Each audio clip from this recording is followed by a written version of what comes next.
Bonsoir à tous. Ça me fait plaisir de me joindre à vous pour la réunion ce soir. Avant de continuer, on va prendre un moment dans la prière.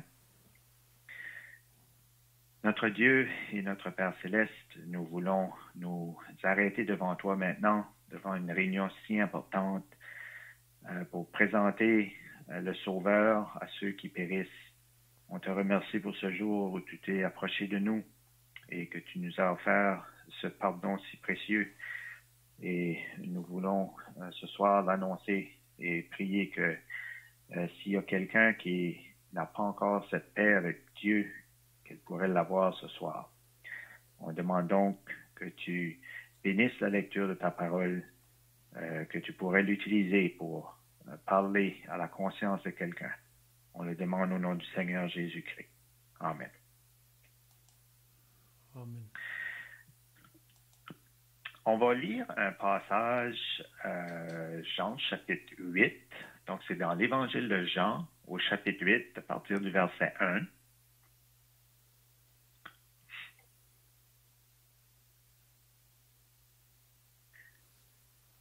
Évangile de Jean, chapitre 8, et on va lire à partir du verset 1. On va faire référence à d'autres passages, mais on va juste lire celui-là pour commencer.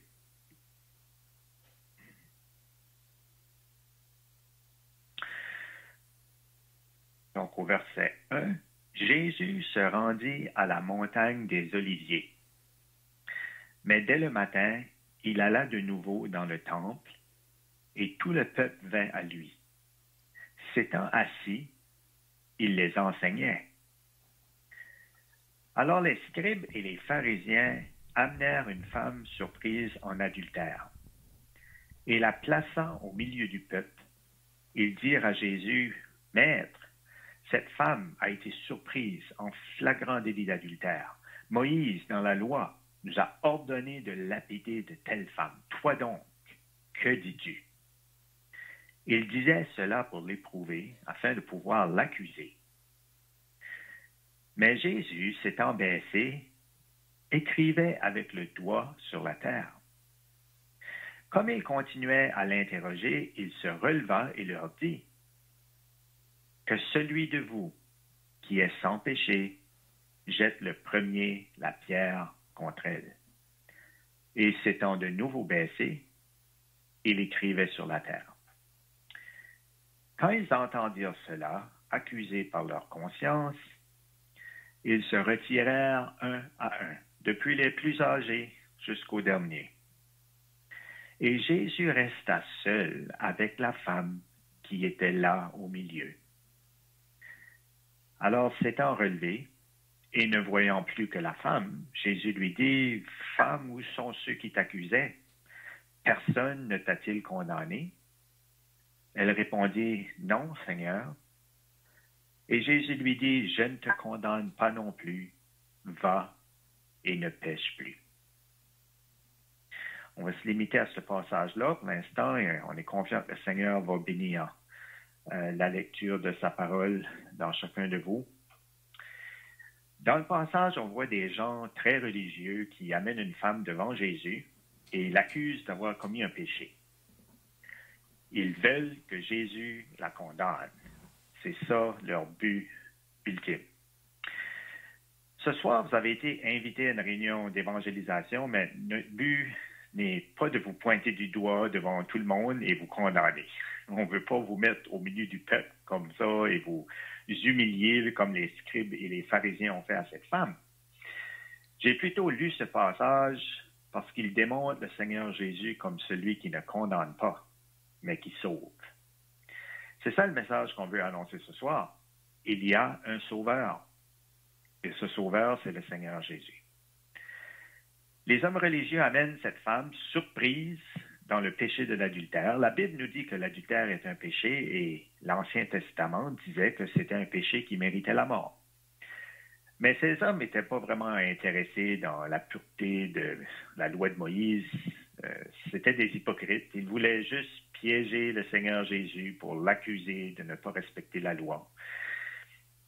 Ils disent au Seigneur Jésus que Moïse nous a dit de lapider de telles femmes. Qu'est-ce que toi tu dis? Est-ce que ça vous est déjà arrivé d'entendre ou peut-être vous-même essayer de trouver des contradictions dans la Bible pour vous donner des raisons de ne pas croire au Seigneur Jésus? Il y a beaucoup de gens, vous savez, qui passent du temps à essayer de piéger la parole de Dieu. Des gens qui refusent tout simplement de croire Dieu et de lui faire confiance. Mais on voit dans ce passage la grande sagesse de Dieu. Vous pouvez sans aucun doute gagner un débat contre moi, mais personne ne peut gagner un débat avec le Seigneur Jésus. Le Seigneur Jésus, dans le récit, il se baisse, il écrit avec son doigt sur la terre. Bon, on ne sait pas quoi ce qu'il a écrit. Il dit rien. Les gens continuent à lui poser des questions. Puis tout d'un coup, le Seigneur Jésus se relève et il dit le fameux verset, il est souvent utilisé dans le monde, on entend ça souvent, que celui de vous qui est sans péché jette le premier la pierre contre elle. Puis là, il se baisse de nouveau, puis il écrit encore sur la terre. Qu'est-ce que ça a fait? Qu'est-ce que ça a fait, ça? Ça a allumé la conscience des gens. Puis ils sont tous partis, un à un. Peut-être que certains avaient commis le même péché, mais c'était resté secret. D'autres avaient sûrement commis l'adultère dans leur cœur. Tous ont reconnu qu'ils étaient des pécheurs, pareils comme la femme. Puis ce soir, on aimerait allumer votre conscience aussi. Quand notre conscience s'allume, notre attitude change. Comme l'attitude des gens a changé. Ils sont tous partis un à un, puis ils ont laissé la femme accusée, ils l'ont laissée seule avec le Seigneur Jésus. Le Seigneur Jésus seul était sans péché. Lui seul pouvait condamner la femme. Mais il a dit à la femme, je ne te condamne pas non plus. Et donc, le Seigneur Jésus n'a pas condamné la pécheresse. Mais, c'est important, il n'a pas condamné la personne, il a condamné son péché. Il a dit, va et ne pêche plus. Donc, ce n'est pas le péché des autres qui est important. Le Seigneur a fait comprendre ça clair aux accusateurs de la femme. C'est vos péchés, ceux que votre conscience vous rappelle. J'aimerais vous demander ce soir, qu'est-ce que vous feriez si vous étiez seul avec le Seigneur Jésus? La femme n'a pas essayé d'argumenter avec le Seigneur Jésus, elle n'a pas parlé des péchés des autres qui étaient partis condamnés par leur conscience. Elle est restée seule devant celui qui était sans péché et qui pouvait seul la condamner. Mais, on lit dans l'Évangile de Jean, un petit peu avant, au chapitre 3, verset 17, que Dieu n'a pas envoyé son Fils dans le monde pour qu'il juge le monde, mais pour que le monde soit sauvé par lui. Donc, le Seigneur Jésus n'a pas condamné la femme. Ce n'était pas pour ça qu'il était venu sur la terre. Il était venu pour sauver. Mais j'aimerais souligner que sauver avait un prix. Parce que s'il n'y avait pas de prix, il aurait pu sauver du ciel. Le Seigneur Jésus est descendu, il a été envoyé dans le monde parce qu'il devait mourir sous le jugement de Dieu à la place du pécheur coupable. Il y avait un prix. Voyez-vous, l'humanité entière est coupable d'avoir péché contre Dieu. Tous ont péché, la Bible nous dit. La Bible nous dit aussi que Dieu a tant aimé le monde qu'il a donné son Fils unique, afin que quiconque croit en lui ne périsse point, mais qu'il ait la vie éternelle. Avez-vous déjà entendu parler de la croix du Seigneur Jésus? Le Seigneur Jésus a été condamné injustement par les hommes à mourir sur une croix. Mais c'était dans les plans de Dieu. Il a souffert cruellement de la part des hommes. Il a été abandonné de son Dieu, frappé de tous les coups de la justice divine. J'aimerais vous lire ce soir un passage des Écritures à propos des souffrances du Seigneur Jésus. Pas besoin de tourner, je veux juste fermer vos yeux et que vous écoutiez attentivement. Je vais lire le passage dans Ésaïe chapitre 53. Méprisé et abandonné des hommes, homme de douleur et habitué à la souffrance, semblable à celui dont on détourne le visage. Nous l'avons dédaigné, nous n'avons fait de lui aucun cas. Cependant, ce sont nos souffrances qu'il a portées, c'est de nos douleurs qu'il s'est chargé. Et nous l'avons considéré comme puni, frappé de Dieu et humilié. Mais il était blessé pour nos péchés, brisé pour nos iniquités. Le châtiment qui nous donne la paix est tombé sur lui, et c'est par ses meurtrissures que nous sommes guéris. Nous étions tous errants comme des brebis, chacun suivait sa propre voie, et l'Éternel a fait retomber sur lui l'iniquité de nous tous. Vraiment un beau passage des Écritures qui nous parle des souffrances du Seigneur. C'est pourquoi il a pu dire à la femme adultère, je ne te condamne pas non plus. C'est parce qu'il allait prendre la condamnation du péché pour épargner le pécheur. La femme adultère est restée seule avec un sauveur, parce que le sauveur est allé seul à la croix, sous le jugement de Dieu. La femme, elle devait être condamnée par la loi, mais le Seigneur Jésus a été condamné à sa place. C'est pourquoi il pouvait la libérer de la condamnation. C'est pour ça qu'il a pu dire, je ne te condamne pas non plus.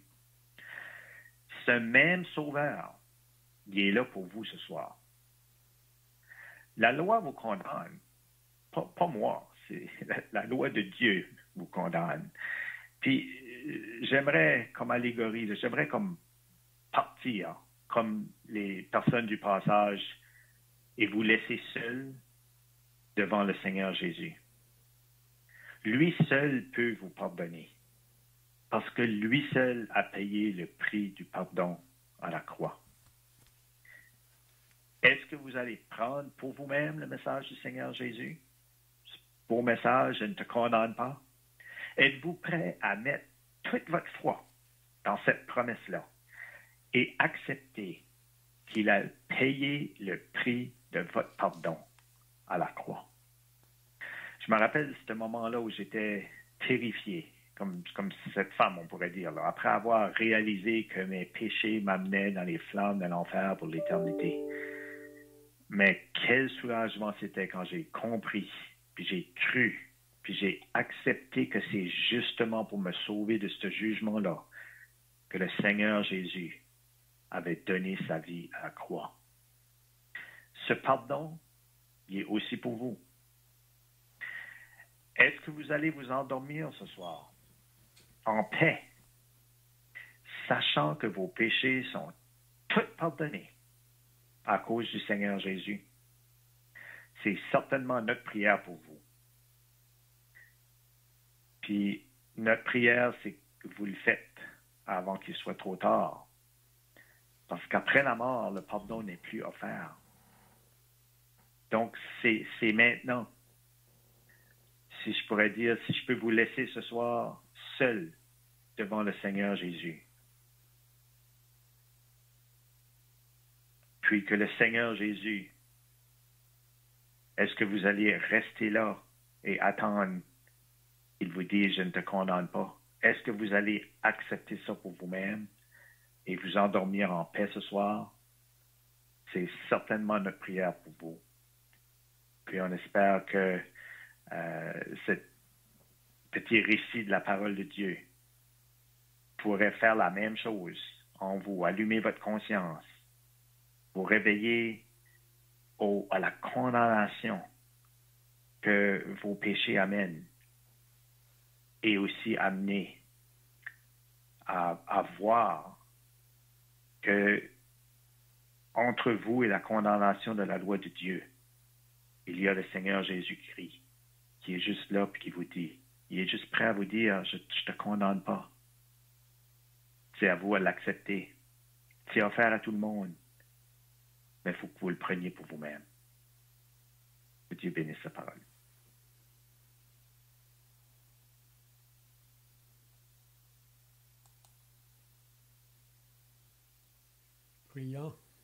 notre Dieu et notre Père, nous voulons te remercier et te rendre grâce pour ta parole qui a été encore proclamée ce soir, la bonne nouvelle de l'Évangile qui nous annonce qu'il y a un Sauveur qui est venu. Il est venu pour sauver ceux qui est perdu. L'apôtre Paul a écrit dans sa lettre à Timothée, c'est une parole certaine et entièrement digne d'être reçue, que Jésus-Christ est venu dans le monde pour sauver les pécheurs. Jésus a pu dire, venez à moi, vous tous qui êtes fatigués et chargés, et je vous donnerai du repos. Donc on veut te remercier ce soir, Père, pour la bonne nouvelle de l'Évangile qui parcourt le monde entier pour nous parler de ton grand amour qui a été manifesté en envoyant ton Fils, ton unique, pour venir ici-bas sur la terre afin de donner sa vie en sacrifice. Donc on te prie ce soir, comme qui a déjà été mentionné, s'il y a quelqu'un qui n'a pas encore répondu à l'amour de Dieu, que cela pourrait se faire même avant que cette réunion se termine ou avant que ce jour se termine, parce que c'est aujourd'hui, c'est maintenant le temps favorable, parce que demain ne nous appartient pas. Donc on prie ta bénédiction sur ce message annoncé ce soir à tous ceux qui l'ont entendu, au nom du Seigneur Jésus. Amen.